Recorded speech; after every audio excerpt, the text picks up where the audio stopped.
Hi, I'm Richie Zellon, and in this video I want to teach you a chord melody arrangement of Antonio Carlos Jobim's classic bossa, Wave. And what's really convenient about this arrangement is that it works both as a solo fingerstyle piece or in a trio setting with bass and drums. Coming up next.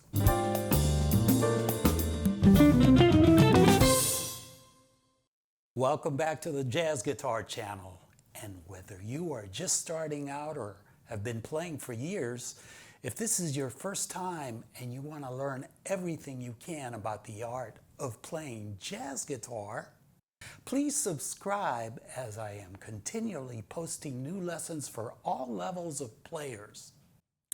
Before I play the actual arrangement I'm going to teach you today, I have a disclaimer. I never play a solo written arrangement note per note. I use it as a starting point and take it from there. And that, I believe, is the beauty about jazz. We never play a piece the same way twice. The better you know it, the more liberties you can take with it each time. It's a matter of how well you understand the harmony and what you hear in your head. Some people hear voices. I hear chords.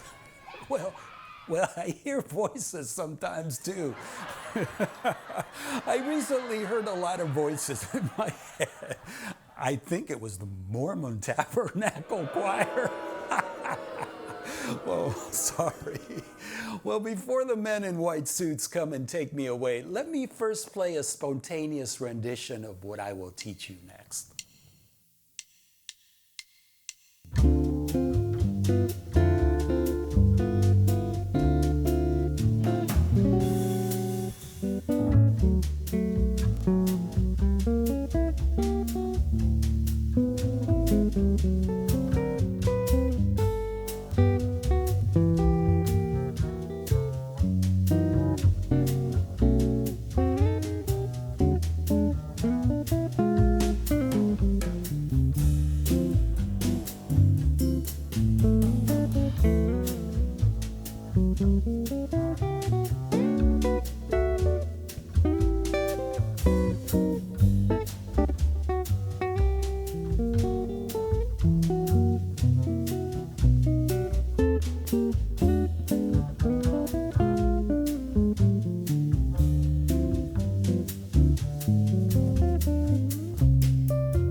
Next, I'm going to play the actual written arrangement that I'm going to teach you.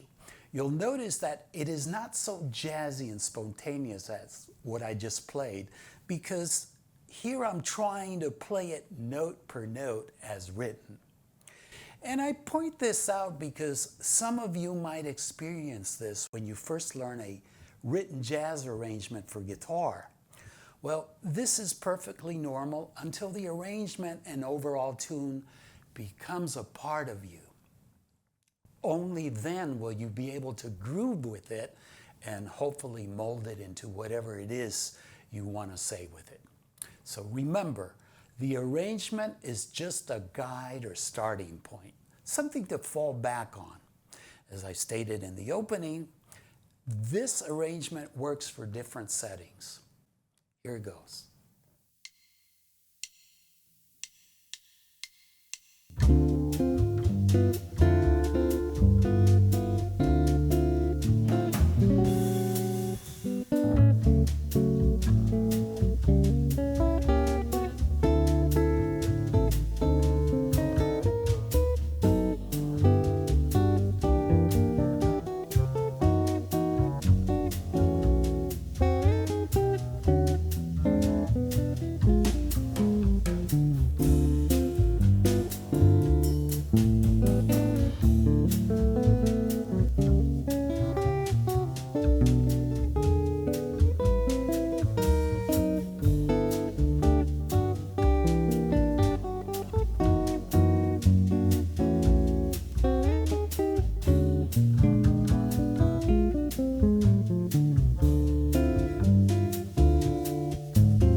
Now, even though you will see the written arrangement on the screen as I slowly play and explain every 4-measure segment, you have the option to download a special study package from my website, which will make your learning experience easier.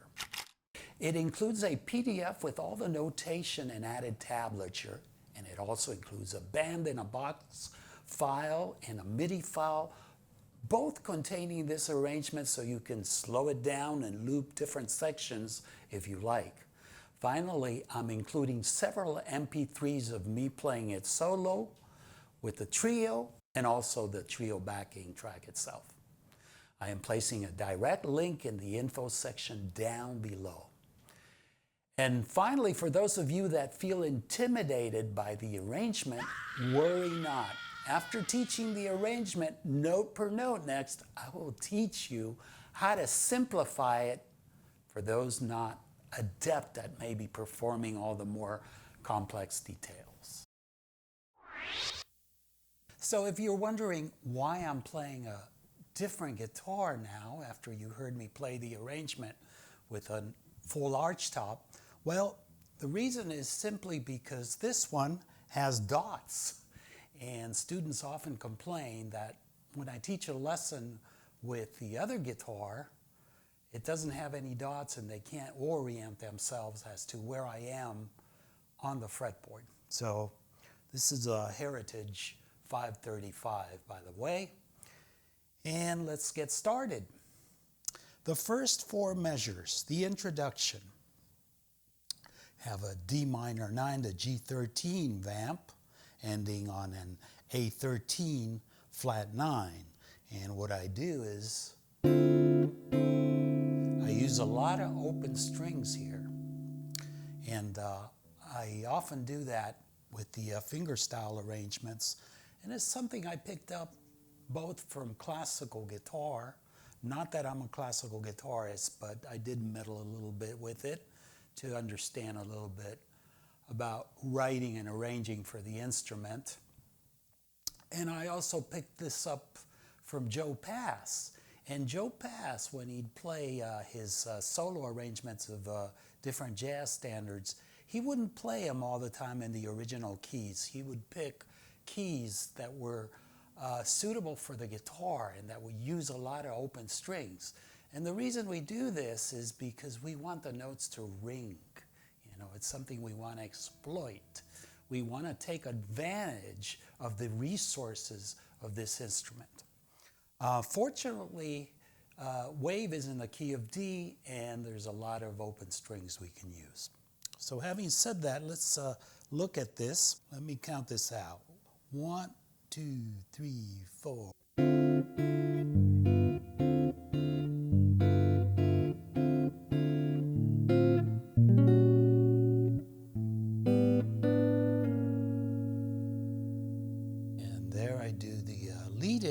To the melody, do this little slide here, and then I'm on measure number 5. So let me play measures 5 through 8 slowly. 1, 2, 3, 4.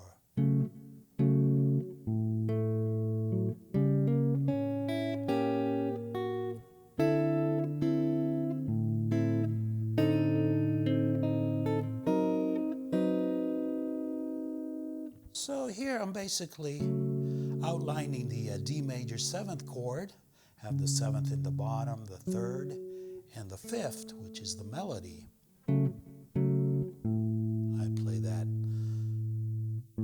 open A pedal, and then for the C sharp diminished, I have a lot of hammer-ons here. Actually, just one on the 3rd string. There. I go to the D7 sus. Open D string. So it's.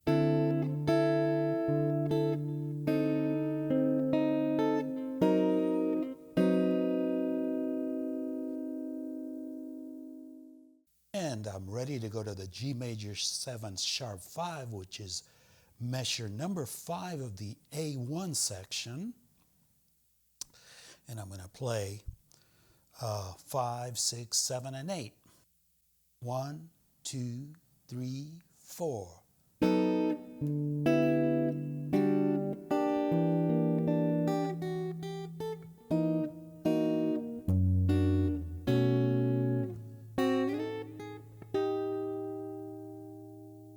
Okay, so the G major 7 sharp 5, it looks just like a B7 chord on the first 4 strings. And then we have a G6 chord with an open D, a G major 7 with the open G string,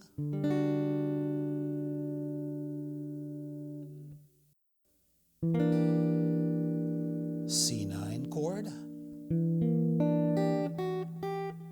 and then we go into the 8th measure of the A1 section, F sharp 13. We play the 6th string. That's a B9 sus4, easy, just one finger. And then the 8th measure,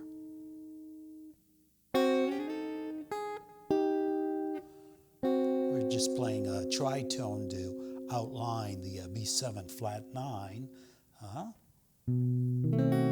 See?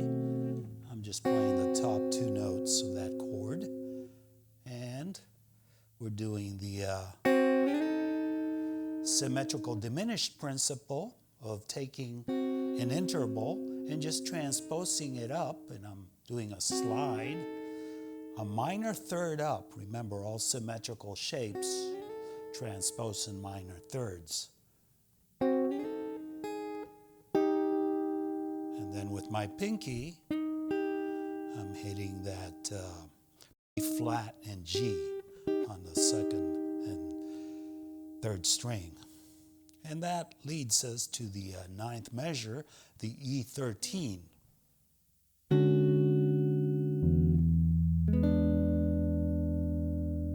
let me just play measures 9, 10, 11, and 12. 1, 2, 3, 4.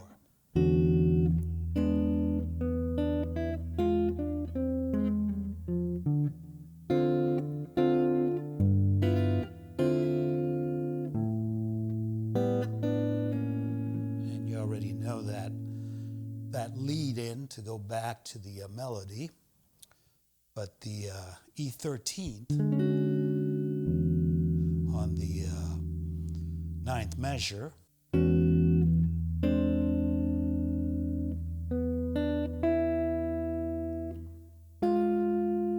we're in the 10th measure,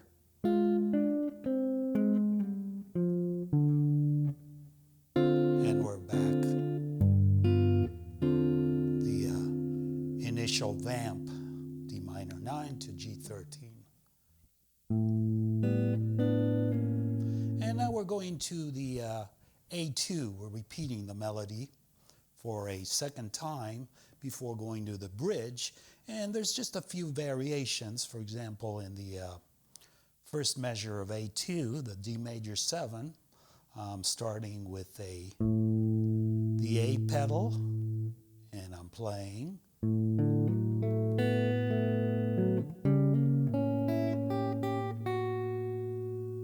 And here's where it gets interesting.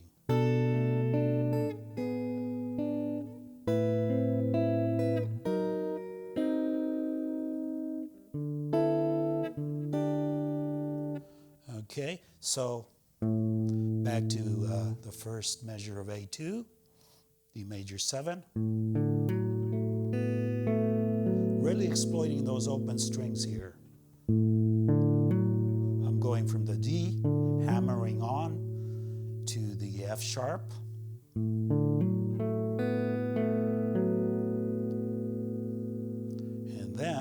just bring my ring finger down and I start the little run on the C sharp diminished. Almost identical to the way I played it on A1 the first time around. We have that hammer on. And here is where it changes. Now we have that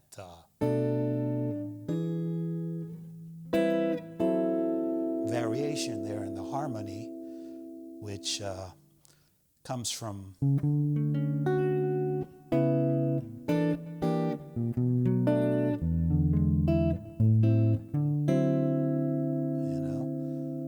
bird blues.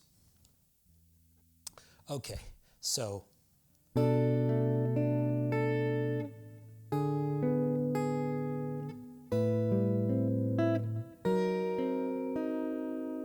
and we're ready to go to the G9-6.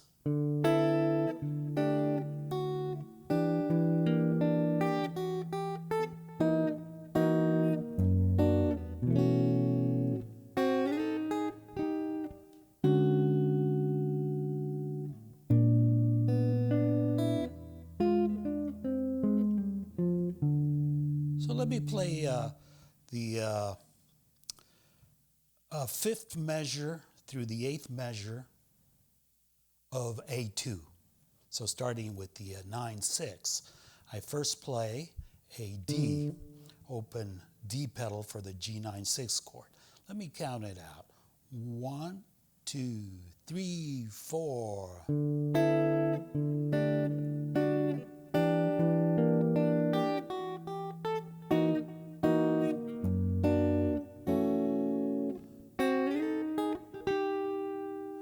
All of that is identical to the first time around. The only thing that changes here is really that first measure, the fifth measure of A2, where I play.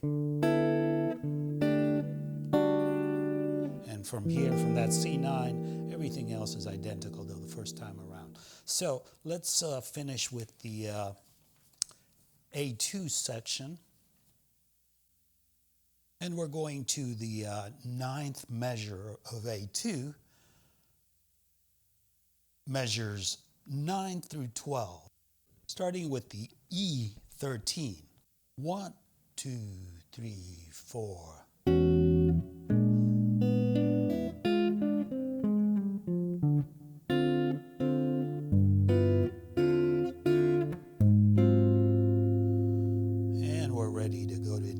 Section, but let's just go over this because there's a few things that have changed here. This time, instead of doing what I did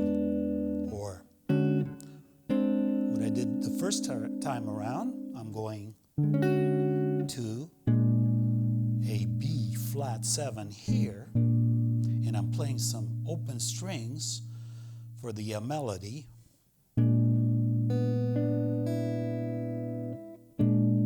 Second string, third string, open first string. So the open second string, the fretted third string, and the open first string. It's actually very easy, but very effective, because what happens when we do this is the chord here is ringing while independently we play the open strings, kind of like the effect of a piano where you strike a chord with your left hand and you play a melody with the right hand. And that's what I meant earlier about exploiting the resources of this instrument, of the guitar, and why it's good to pick keys that have a lot of open strings, which is something, like I mentioned, Joe Pass did, and obviously all classical guitar composers do. Okay, so after that,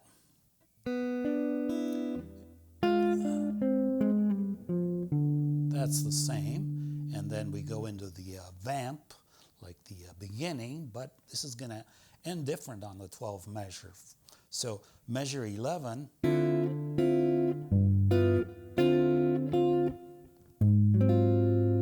So now I play this tritone substitute of the D, of the D7. flat, which resolves, like all substitute dominants, a half step down. See? Remember, substitute dominants resolve a half step down. Regular dominants resolve a perfect fifth down. And this resolves to G minor, but you'll notice that starting the B section, the bridge, I'm not playing a B minor. I'm playing a C13 sus4. Well, C13 sus4 is simply a substitute of G minor. It's like a G minor, but with the rooted being the C. The rest of the chord is the same, okay? But I'm not gonna go to this C sus down here. I'm gonna go up here. So from this chord, I'm gonna play the first 4 measures of the bridge.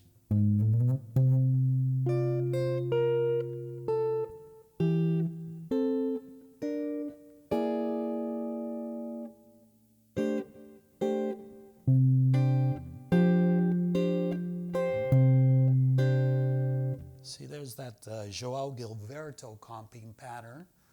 And on measure number 2 of the bridge, the C13th, we have a 10th going to a 6th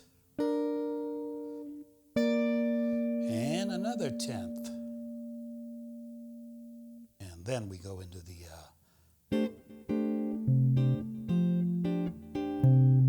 João Gilberto comping pattern.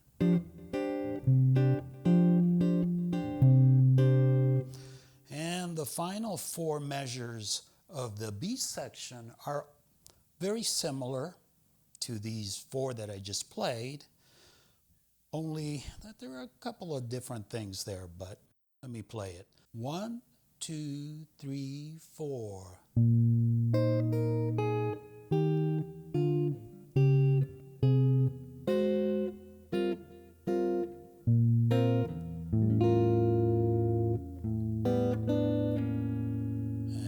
Back to the beginning for the C section. So here, B flat 13th sus4,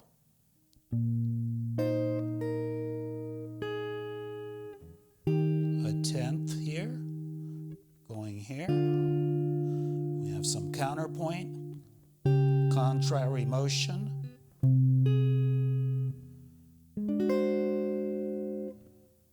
and back to that comping pattern, ending on that E7 altered, and the lead in back to the C section. Okay, the C section is pretty much like the A section, and in the first measure of the C section here, I play a variation. First I play an A pedal, D major 9/6, and here is the tricky part.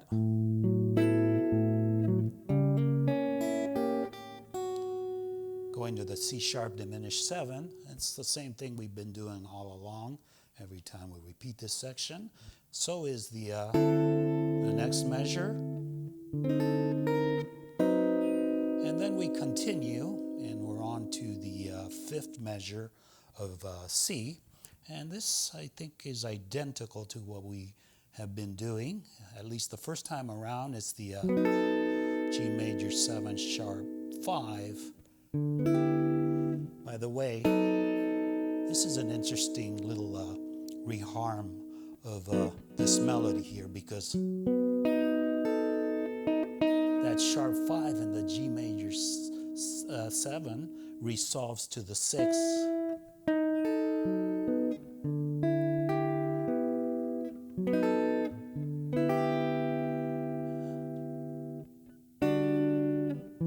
So this is an inner moving line.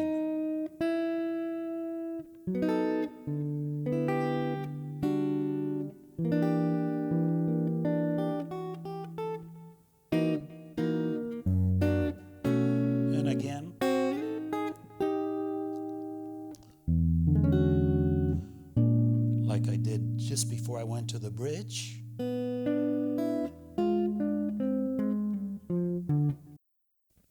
And then we go into the final vamp.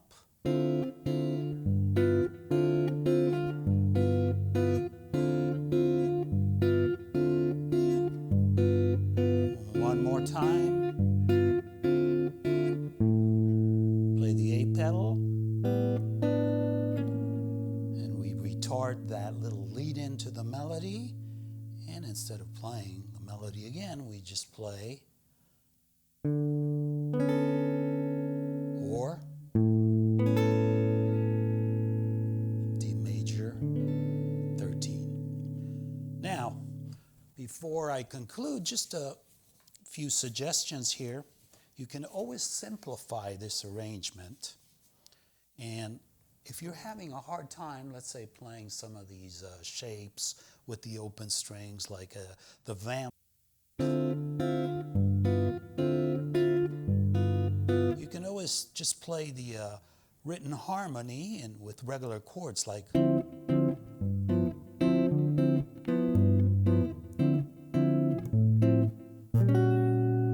that's a lot easier for many, but I like that.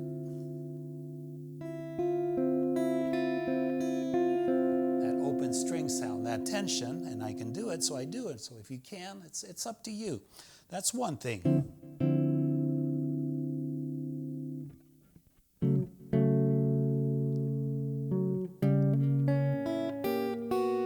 If you can't do that, just finger it like that.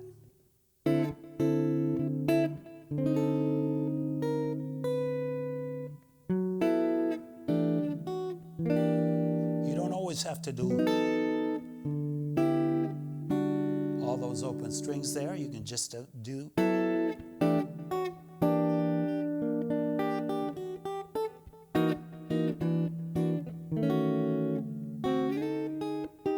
That's probably the easiest way to do this part. You can do that. And if you have a hard time with this, same thing. You can go to this instead of or just go.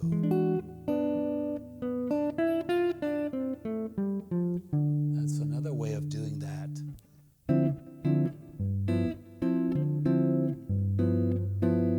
And then for the bridge, you can just play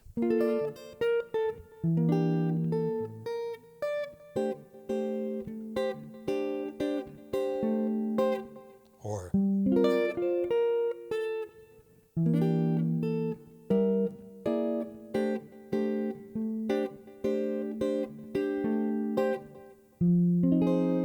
regular F.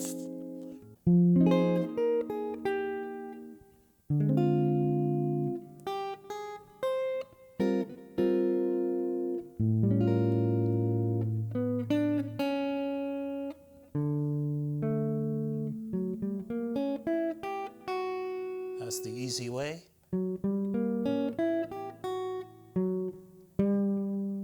From that G, you just start a diminished arpeggio. Go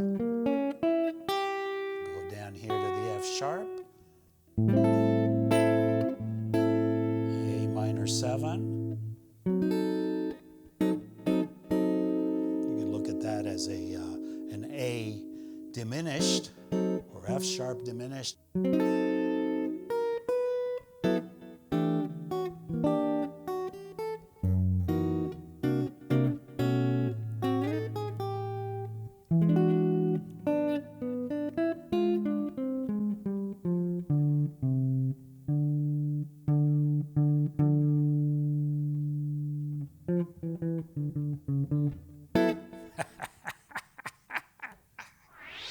So hopefully you have learned a thing or two here.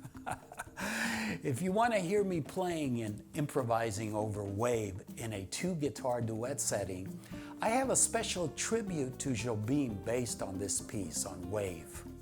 But it is not as tame, so I've called it Tsunami. And this is on a video I did called Secrets of Bossa Nova. I have to warn you though, it is overly sarcastic and satirical. Tsunami, by the way, is played towards the end of the video, and you will find a link to it in the info section down below. Well, hope you've enjoyed this lesson, and as usual, I'd love to hear from you. And I welcome all your comments and questions. Let me know if you want some more chord melody and if you have any Bossa Nova requests. And if you haven't subscribed yet, please do so and be sure to click on the bell icon so you won't miss anything. Have fun, and I will see you in the next video.